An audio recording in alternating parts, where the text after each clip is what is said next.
Hablaremos hoy de cabezas extrañas y misteriosas. Es un tema de miedo. A mí las cabezas separadas del cuerpo me dan mucho miedo, y solo hay una cosa que me da más miedo, que son las cabezas que están junto a un cuerpo. Comenzaremos por la mitología griega. Famosa fue la cabeza de Orfeo. Como sabemos, Orfeo fue el poeta más grande, más famoso de todos los tiempos, poeta y cantor.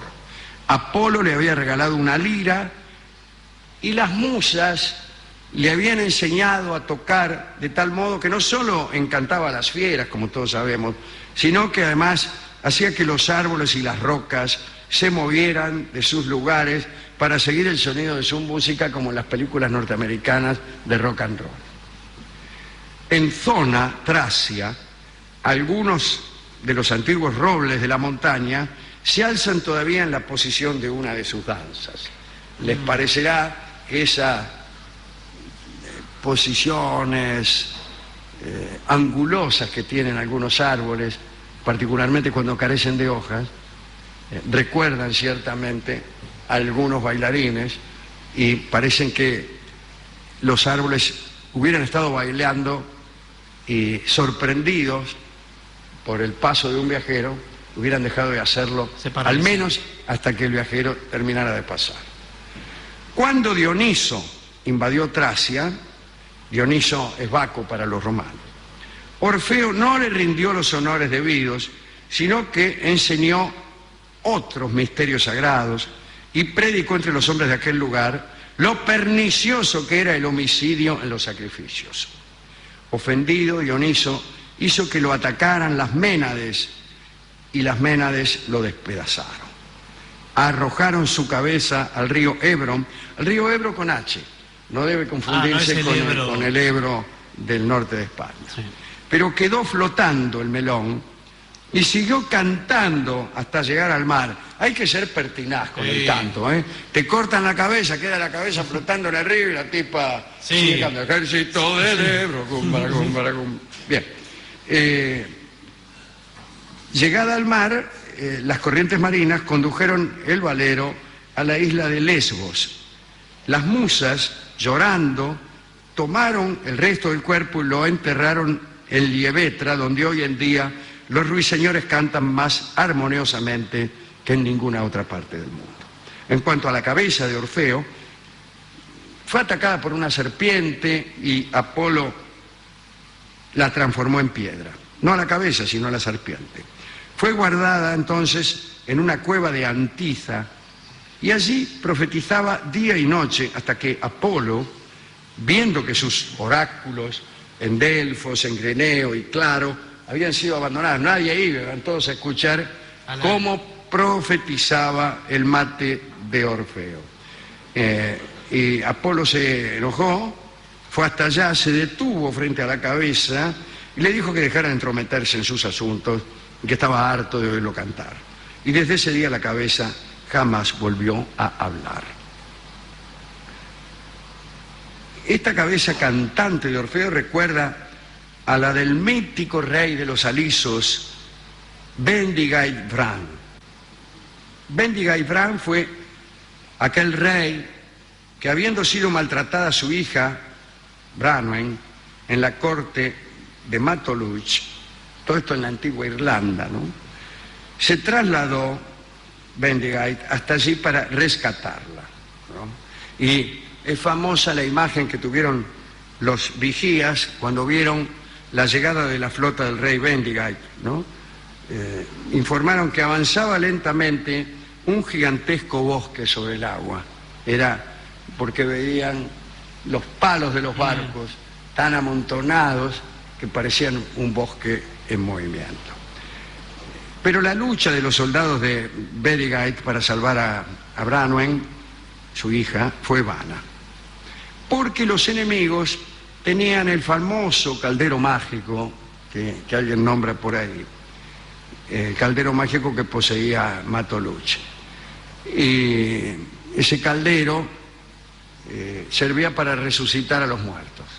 Entonces, cuando los guerreros de Bendigeid mataban a alguno, los tipos lo metían adentro del caldero y salía otra vez vivo, y así no hay guerra que se pueda aguantar. Claro, no vale. Al final Bendigait fue herido con una flecha venenosa y entonces le pidió a sus hombres que lo decapitaran. Dijo: miren, muchachos, me acaban de herir con una flecha venenosa que me produce indecibles quebrantos.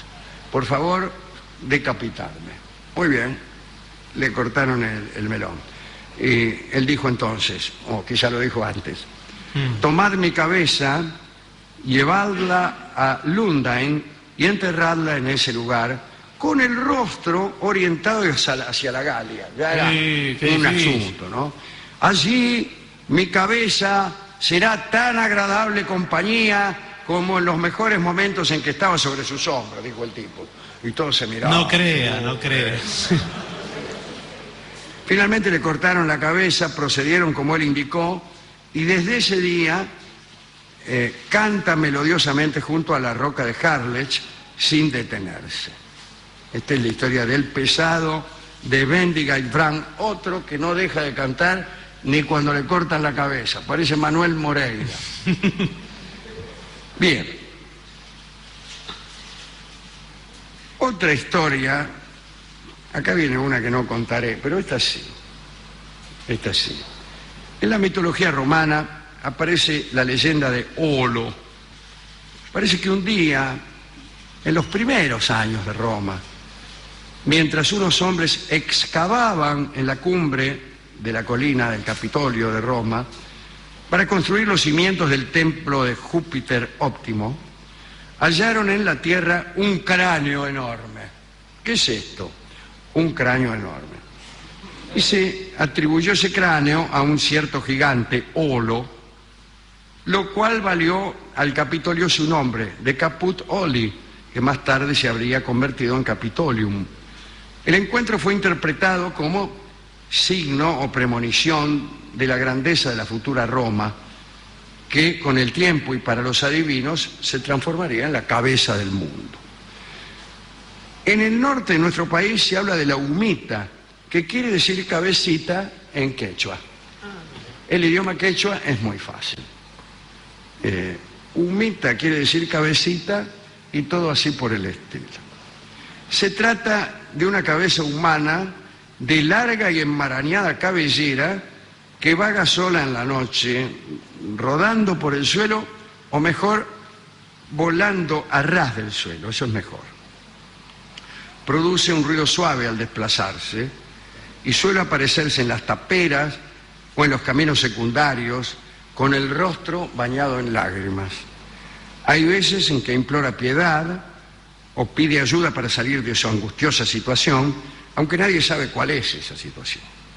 Siempre quiere contar al viajero su aflicción, pero los viajeros se aterrorizan con la presencia de esta cabeza y salen rajando. Algunos no le temen y afirman que hacerse acompañar por ella en una travesía nocturna es una protección eficaz contra los malos espíritus, como por ejemplo la humita. También hay versiones terribles de esta leyenda. Hablan de viajeros que se trabaron en lucha con ella hasta el amanecer, y otros que explican que quien escucha las palabras de la humita pierde las propias. La palabra de la humita suena para privar de la palabra al oyente. Voltaire también ha hablado de cabezas misteriosas y cuenta esta historia que tiene alguna gracia. Parece que un ermitaño llamado Pascual, en Italia, conocía a un señor vecino de la ciudad de Terni llamado Jacobello, que era muy rico y un poco tonto. En las conversaciones que el ermitaño tenía con el rico, le hablaba sobre santos milagrosos, crucifijos que operaban maravillas, etc. Gracias a su elocuencia, Jacobello llegó a convencerse de que las estatuas de los santos a veces dirigían las palabras, hablaban con los mortales. Entre charla y charla, el ermitaño le dijo a Jacobello: mire, le voy a contar una cosa. A veces las estatuas de los santos hablan. Y el otro se empezó a creer un montón de cuentos. Y un día, el ermitaño le dijo: mire, estoy esperando recibir de Roma una cabeza de muerto, que es un regalo del Papa, y que habla como la burra de Balaam, como los árboles de Dodona, habla y dice verdades interesantísimas. Como a la semana, el ermitaño le dijo que fuera a un lugar determinado en el que había depositado la cabeza. Dijo: mire, me mandaron la cabeza de Roma, y si la puse en una encrucijada oculta por ahí, qué sé yo, usted vaya, dice, párese a la medianoche y la cabeza le va a hablar.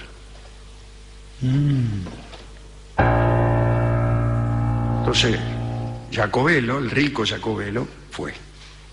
Presentó, se paró delante de la estatua, no era una estatua, era una cabeza. La cabeza. La cabeza de un cráneo sería, de un muerto, qué sé yo. Y por ahí, nada. En eso se oye la voz de la cabeza. Y le dijo: Dios trata de recompensar tu piedad.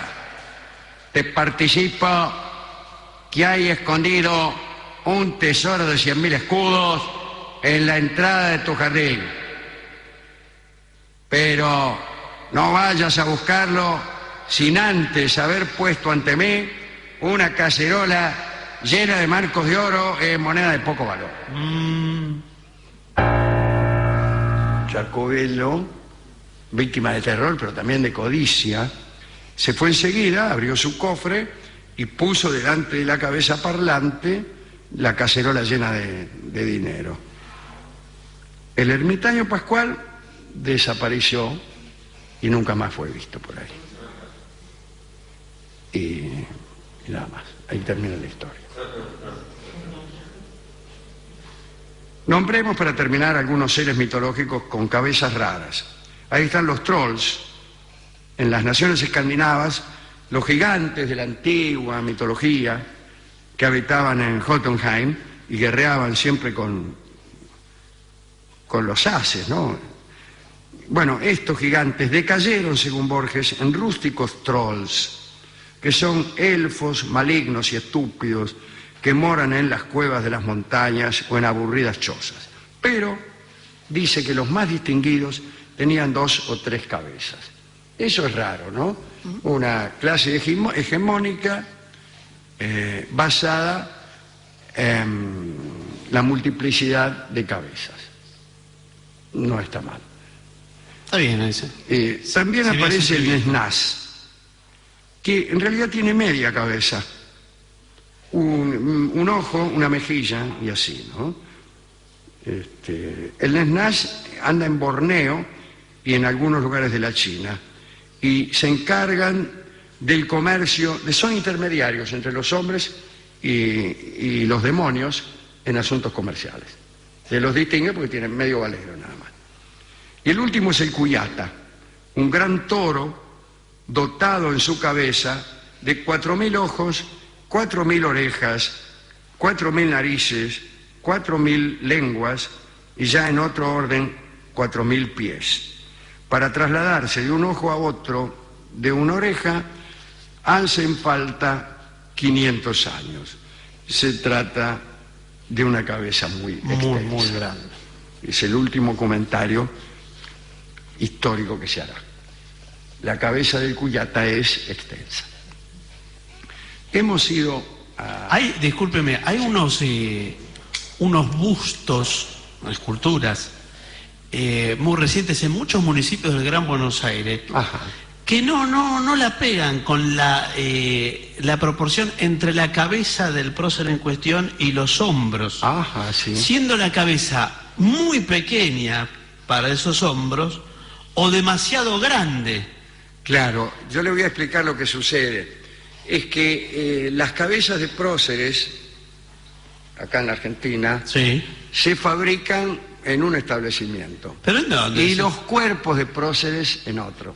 Es otro proveedor. Es otro proveedor, son otros escultores, y a veces la comunicación no es buena, y a mí me da la sensación, discúlpeme, no quiero denunciar aquí ninguna corruptela, pero por ahí tienen cabezas y Dice, mira, vamos a inaugurar una plaza Juan Bautista Alberdi.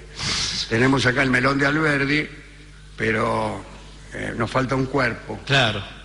Y mire, tenemos poco, mire. Tenemos el de Juan Azurduy. Aquí está este. Bueno. Y le dan el cuerpo, y el cuerpo por ahí resulta muy pequeño. Y claro, aparece la cabeza de Alberdi sostenida apenas por un cuerpo insuficiente. Y otras veces pasa lo contrario. Lo contrario, yo el otro día vi una, no quiero mencionar ni el municipio ni el prócer, pero cabeza muy chiquita, en un cuerpo grande, y encima como de yeso pintado de dorado.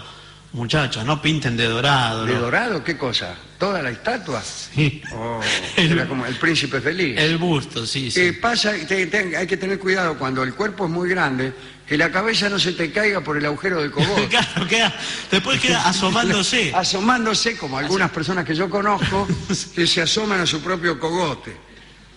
Podría ser más interesante la escultura. Sí, podría ser más interesante. Acá hemos denunciado, sí, que a muchos próceres les afanan el caballo en las plazas. Le afanan el caballo y lo dejan de a pie al prócer. Qué horror, señor.